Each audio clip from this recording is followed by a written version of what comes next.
Prepara seu cafezinho porque vem aí o Café com Cláudia. Doutora Cláudia Neves traz a realidade das mães solos.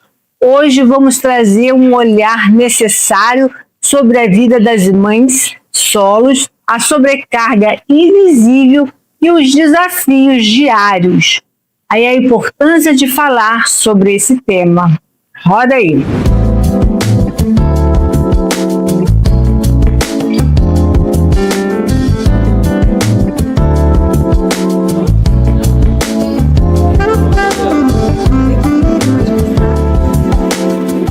Boa tarde, pessoal. Hoje eu quero falar sobre uma realidade que muitas mulheres vivem, mas que muitas vezes a sociedade romantiza demais. A realidade daquela mulher que dá conta de tudo, que trabalha, cuida, resolve, segura a casa, os filhos, rotina e o emocional de todo mundo, mas que quase nunca recebe o mesmo cuidado de volta. Então pega seu cafezinho e vem comigo, porque hoje a conversa é sobre um assunto muito importante. Mãe solo não é mãe sozinha. Vem comigo.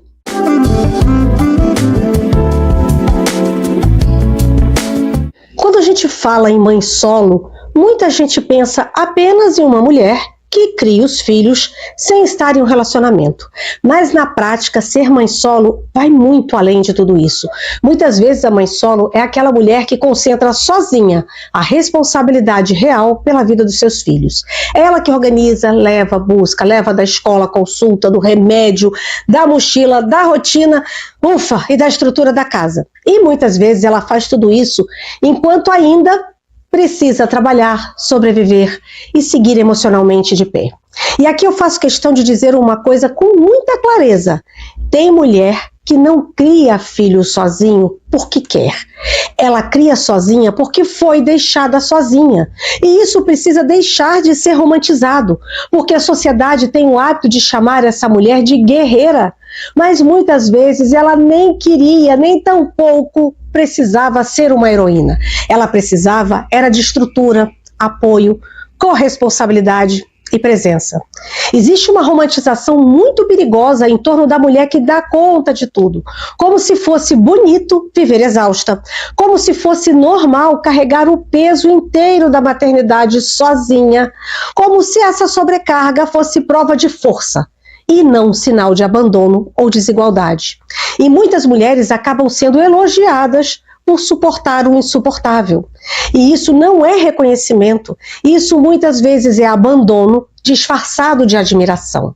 E essa mãe não é só uma questão emocional, é também uma questão social e econômica. Segundo o IBGE, o Brasil tem quase 8 milhões de mulheres mães solo, o que mostra o tamanho da real maternidade solo na vida de tantas brasileiras. E quando a gente olha para essa realidade, com mais profundidade, percebe que o peso não é apenas da criação dos filhos, é também o peso financeiro, porque além de ter que sustentar a casa, organizar a rotina, assumir maior responsabilidade e carga mental, muitas dessas mulheres ainda enfrentam um mercado de trabalho desigual.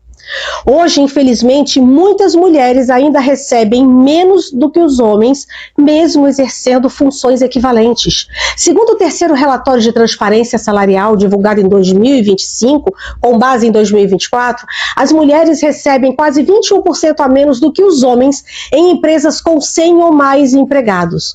Ou seja, muitas mães solos não enfrentam apenas a ausência de corresponsabilidade parental. Elas enfrentam também uma estrutura que exige mais e entrega menos. E é justamente por isso que já existe um projeto de lei chamado de Lei dos Direitos das Mães Solo, pensado para reconhecer essa realidade e ampliar a proteção a essas mulheres.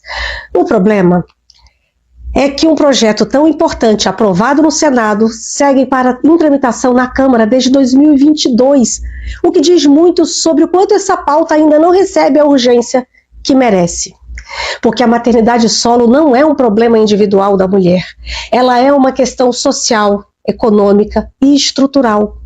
Mas eu acho que existe um ponto ainda mais profundo nessa conversa. Mãe solo não precisa de aplauso por sobreviver no limite. Ela precisa de respeito, de presença, de apoio, de responsabilidade compartilhada, porque maternar sozinha não deveria ser visto como um destino natural da mulher. A maternidade solo não pode continuar sendo tratada como destino da mulher, especialmente em um país em que tantas ainda precisam fazer mais com menos. Então, quando a gente fala sobre mãe solo, a gente está falando de justiça, desigualdade e dignidade. E talvez a grande reflexão seja essa: quem cuida da mulher que cuida de tudo? Eu te espero na próxima semana para mais um Café com Cláudia. Até lá!